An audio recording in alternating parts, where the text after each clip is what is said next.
तो जिस टाइम पर मैं वीडियो शूट कर रहा हूँ आप टाइम एक बार देख सकते हैं, यहाँ पर 12:39 यहाँ पर हो रहे हैं।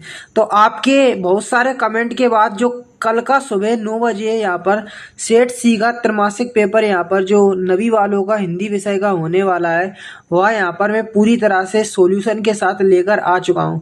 तो देखो विद्यार्थियों, अभी तक कुछ नहीं पढ़ा। देखो रात्रि में अगर आप तैयारी कर रहे हैं तो देखो इस प्रश्न पत्र को अगर लगा लेते हैं और सुबह उठकर एक बार इसका रिवाइज मार लेते हैं तो पक्का इस बात की गारंटी है कि निश्चित ही आप सेठ सी का अगर आपको पेपर मिलता है तो इसमें पूरे आप अंक बड़े आसानी से अर्जित कर सकते हैं। तो देखो पेपर को सबसे पहले जूम आउट करके दिखाता हूँ सब्सक्राइब करने के बाद।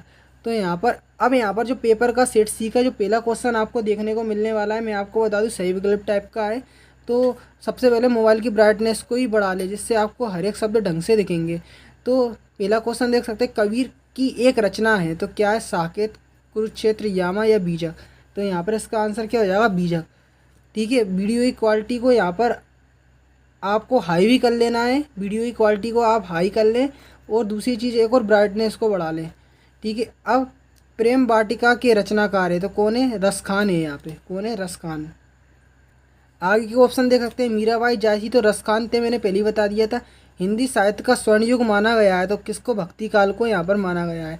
अब प्रेम मार्गी शाखा के प्रतिनिधित्व कवि हैं तो जायसी हैं अपने। ठीक है, अब रस के कितने अंग होते हैं, तो 4 अंग होते हैं।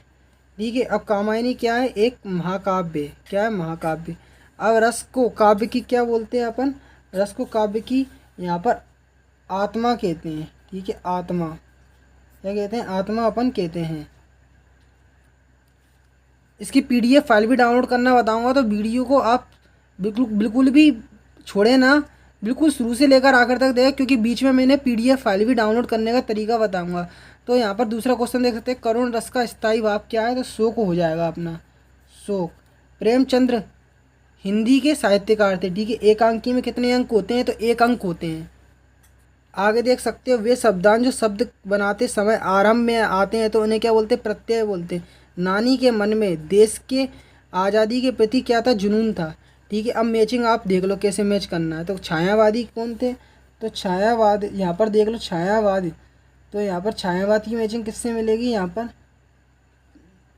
तो देखो यहाँ पर छायावाद की जो मैचिंग होगी, अभी आपको जो मेरे को आ रहा है उसका आंसर बताओ। रचना के आधार पर वाक्य कितने प्रकार के होते हैं, 3 प्रकार के। ठीक है, निरोग, निरोग यहाँ पर निरोग की तो ये पहले से ही आपकी मैच है। देखो मैच नहीं है, देखो यहाँ पे इसकी तो ये 3 से ही मिलेगी, रचना के आधार पर 3 से।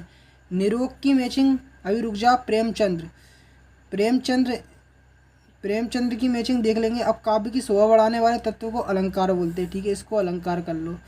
कबीरदास, तो ये कबीरदास जी थे वह, यहाँ पर मैं इसकी मैचिंग आपको बताऊँ, ये अभी पक्का कंफर्म नहीं है। प्रेमचंद्र, प्रेमचंद निरोग, निरोग की मैचिंग किससे मिलेगी, तो आप एक बार देख लें ये मैचिंग का जो सही करा है, मुझे अभी ढंग से आ नहीं रहा है। तो यहाँ पर छायावाद की तो मैचिंग मुझे सवाय से मिल रही है, सवाय से।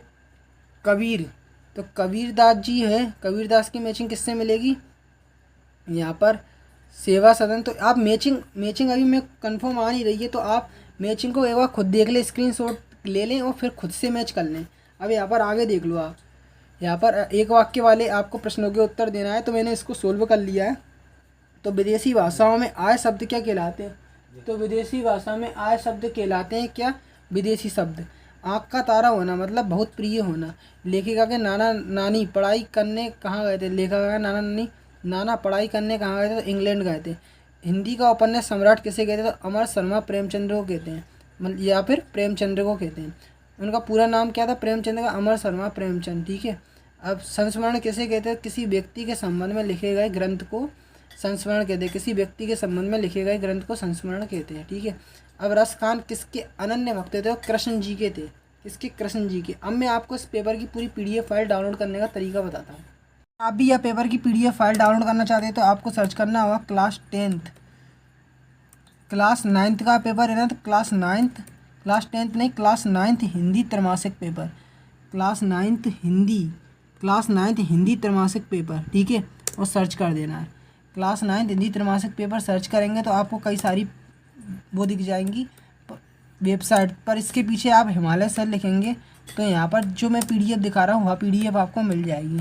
तो क्या, क्लास 9 हिंदी त्रैमासिक पेपर हिमालय सर लिख के सीधा सर्च कर देना है। तो स्टार्टिंग में दिख जाएगा MP बोर्ड क्लास 9 हिंदी त्रैमासिक पेपर 2022 लिखा मिलेगा, पर यहाँ पर 2023 की PDF अपडेट करिए। तो जैसे ही क्लिक करेंगे तो यहाँ पर अपना आर्टिकल ओपन हो जाएगा। तो नीचे आएंगे तो यहाँ पर आपको 9th का जो सिलेबस है देख सकते हैं, 9th का सिलेबस है। यहाँ पर ओपन पर क्लिक करके इसको डाउनलोड कर लेंगे। ठीक, थोड़ा नीचे आएंगे तो यहाँ पे अभी जो आप 9th हिंदी का पेपर देख रहे हो ना विद सॉल्यूशन, यहाँ पर ओपन वाले ऑप्शन पर क्लिक करते ही सीधा पूरा पेपर आप जो PDF फाइल है उसकी डाउनलोड एक बार में कर पाएंगे। तो यहाँ पर आगे क्वेश्चन देख लो, आपको मैं थोड़ा जूम करके दिखाता हूँ, उसका जूम कर लेता हूँ, पूरा देख लो।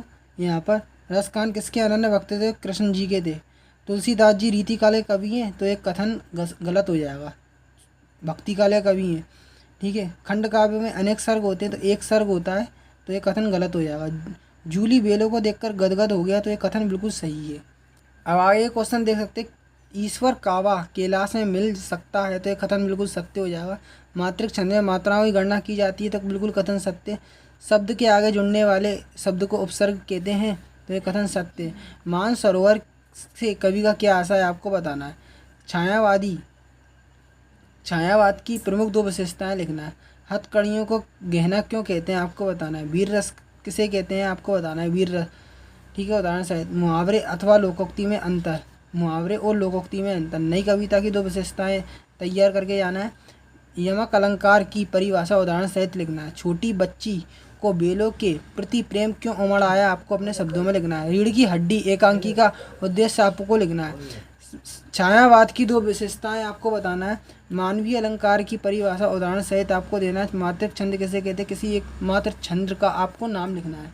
अब आगे क्वेश्चन देख लो, प्रेमचंद्र की 2 कहानी के नाम लिखना है। तिब्बत के लोग क्या लेकर घूमते हैं, निपात शब्द क्या है, आपको बताना है। आँख का तारा का अर्थ बताना है। यमक अलंकार की परिभाषा उदाहरण सहित लिखना है। दोहा की परिभाषा उदाहरण सहित देना है।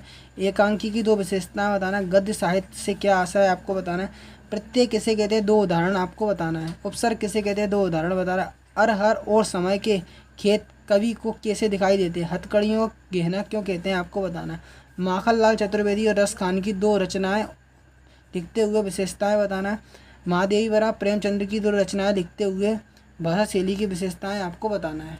अब आगे देखेंगे तो यहाँ पर किसी एक पर अनुच्छेद लिखना है। यातायात के नियम पर, जल है तो कल है, यदि वर्षा ना होती तो, छोटा परिवार सुखी परिवार, तो इस पर आपको अनुच्छेद यहाँ पर लिखना है। अब निम्नलिखित गद्यांश को पढ़कर नीचे दिए गए प्रश्नों के आपको उत्तर लिखना है। तो यहाँ पर उपयुक्त गद्यांश का आपको शीर्षक लिखना है। तो ध्वनि प्रदूषण यहाँ पर इसका शीर्षक हो जाएगा। ध्वनि प्रदूषण क्या है, तो यहाँ पर ध्वनि प्रदूषण क्या होता है मैं आपको बता दूं। तो ध्वनि प्रदूषण जो क्या होता है, जब शोर बहुत ज़्यादा हो जाता है, बहुत मात्रा में हो जाता है, तो वह ध्वनि प्रदूषण कहलाता है। उपयुक्त गद्यांश का शीर्षक लिखना है। तो यहाँ पर ध्वनि प्रदूषण से रिलेटेड ये आपका पैसेज है, तो आप लिख सकते हैं खुद से अपने शब्दों में। ठीक है, अब आगे देखेंगे तो यहाँ पर अभी क्लियर दिखाई नहीं दे रहा होगा, पर मैं यहाँ पर एक बार आपको क्लियर दिखाने की कोशिश करता हूँ। ज़रा इसको थोड़ा सही कर लेता हूँ पहले। हाँ, तो यहाँ पर ये देख सकते हैं, ये आपको पंक्तियाँ दिखेंगी पोएम की। तो यहाँ पर इसका शीर्षक बताना है। तो ठीक है, ये भी आप एक बार देख लें। ये अपन ने कोई इनमें से 2 करना है, तो मैंने एक आपको बता दिया है, इसे आप खुद से कर सकते हैं। अब आगे देखोगे तो आप देख सकते हैं, अपने प्रधानाचार्य को स्थानांतरण प्रमाण पत्र हेतु आवेदन पत्र लिखना है। अपने परीक्षा परिणाम की जानकारी देते हुए मित्र को एक पत्र लिखना है और किसी एक पर रूपरेखा लिखना है। ठीक है, रूपरेखा सहित निबंध। तो कंप्यूटर आधुनिक युग का वरदान, मेरा प्रिय खेल, विद्यार्थी जीवन, खेल का महत्व, इंटरनेट का महत्व। तो आप पूरा देख लें। अगर आप PDF फाइल डाउनलोड करना चाहते हैं तो यहाँ पर करें कि आप वीडियो को 5 मिनट या 6 मिनट पर देखेंगे तो इस वीडियो के माध्यम से यहाँ पर PDF फाइल इसकी डाउनलोड करना बताइए।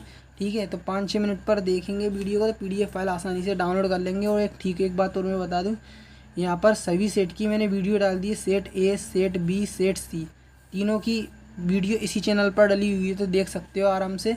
और ठीक एक बात और, अगर आप भी नेक्स्ट पेपर के वीडियो प्राप्त करना चाहते हैं तो चैनल को सब्सक्राइब कर लें। जैसे सबसे पहले जैसे ही हम पर पेपर आएगा तो वीडियो बनाकर डालेंगे तो उसकी सीधी जानकारी आपके मोबाइल तक जल्द से जल्द पहुंच जाएगी, अगर चैनल को सब्सक्राइब कर लोगे तो।